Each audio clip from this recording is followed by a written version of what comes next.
Alors la gestion des prix se fait sur Base via le concept de groupe de prix. Donc sur chaque produit, en fait, vous allez être capable de venir définir autant de groupes de prix que nécessaire. Ceux-ci sont visibles en fait dans la partie vente et entrepôt de chaque prix. Voilà. Ils peuvent être aussi être utilisés pour voir un certain prix directement ici dans les filtres et un groupe de prix en fait. Et donc, c'est créer en fait une cellule qui sera accessible sur chaque produit pour venir définir un prix sur ce produit. La nécessité d'avoir plusieurs groupes de prix par produit peut être causée par la volonté d'avoir différents prix par canaux de vente, par marketplace, notamment parce que sur Amazon, voilà, la commission n'est peut-être pas la même, ou les frais de port sont inclus dans le prix, et du coup vous avez besoin d'avoir plusieurs prix. Donc pour créer un groupe de prix, c'est assez simple, vous allez dans Produits, Paramètres, groupe de prix. Voilà. Ici, vous pouvez totalement en créer un autant que nécessaire. Donc on peut en créer un nouveau. Test prix, par exemple. On se fait quelque chose d'assez simple. Vous allez choisir la devise associée, parce que ça peut être aussi une des causes d'avoir plusieurs groupes de prix, c'est la devise du prix. Et en fait, on peut dire, est-ce que c'est un groupe de prix qui est standard, donc qui est totalement autonome, ou c'est un groupe de prix qui est en fait dépendant notamment d'un autre groupe de prix. C'est-à-dire, vous avez un prix de base qu'on va peut-être importer d'un CMS, d'un fichier, et en fait, vous commencez à vendre sur Amazon, Amazon vous prend 5% de commission, donc vous voulez simplement dire que votre prix que vous voulez mettre sur Amazon, c'est simplement 5% de plus que le prix initial, donc le groupe de prix par défaut qui a pu être importé d'un CMS pour le publier ensuite sur Amazon. Vous pouvez aussi ajouter une valeur fixe. Par exemple, vous voulez tout le temps ajouter les frais de port pour eBay parce que les frais de port, vous voulez les inclure dans votre prix eBay. Vous allez dire, vous avez 3 euros de frais de port, vous allez simplement dire, voilà, j'ai un multiplicateur de 1, par contre, je souhaite ajouter 3 euros qui sont mes 3 euros de frais de port. Voilà. Et après, ce qui est assez important, c'est là on peut le faire directement ici, c'est d'ajouter votre groupe de prix à l'inventaire. Donc en fait, c'est de se dire quand vous êtes dans les paramètres, inventaire ici, dans les configurations, vous devez définir en fait les groupes de prix qui sont disponibles pour cet inventaire. Donc, assez important, sinon vous n'allez pas retrouver votre prix pour vos produits.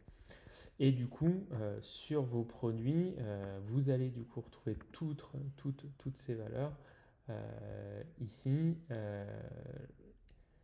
Donc ici, vu qu'en fait c'est un prix qui est dépendant d'un autre groupe de prix, vous ne pouvez pas le modifier. C'est pour ça qu'il est grisé dans ce cas-là. Par contre, un autre groupe de prix, vous pourriez totalement le modifier. C'est-à-dire que si là vous dites en fait c'est 100, si maintenant c'est 110, je ne sais plus la règle qu'on a mis, ça passe à 110. On a mis un règle de 1 à 1. Si on avait mis par contre que 100, il fallait rajouter 3%, il aurait simplement passé de 100 à 103 automatiquement. Mais vous pouvez construire un groupe de prix qui est totalement indépendant. Vous venez dire Chine, non, mon prix c'est 99 ici. Voilà, assez important. Et après, du coup, sur chaque marketplace, en fait, quand vous êtes dans la configuration des prix, assez important de venir ici, de faire dans les paramètres de publication, d'aller configurer le bon groupe de prix. Donc inventaire de base, groupe de prix, aller configurer le groupe de prix, c'est-à-dire le prix qui doit être poussé pour vos produits pour cette marketplace. Si vous souhaitez qu'on synchronise les prix et que vous activez donc la synchronisation pour cette marketplace ici, afin qu'on envoie le bon prix sur la marketplace cible. Et aussi assez important, du coup vous pouvez le faire unitairement depuis ici, la modification de prix, mais pour des actions en masse aussi, chose qu'on n'évoque pas assez, il y a toute cette partie opération, où vous pouvez faire opération sur les produits, modifier le prix.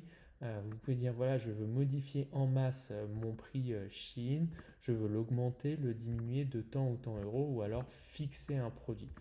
Assez important parce que en fait la vision, là j'ai que 4 produits, mais si vous aviez des centaines, des milliers de produits, vous pourriez faire un combinatoire, par exemple aller chercher tous les produits d'une certaine catégorie, voilà, tous les produits de ma catégorie jouets, et imaginons ici que j'en ai en fait, donc là j'en ai pas, mais si on faisait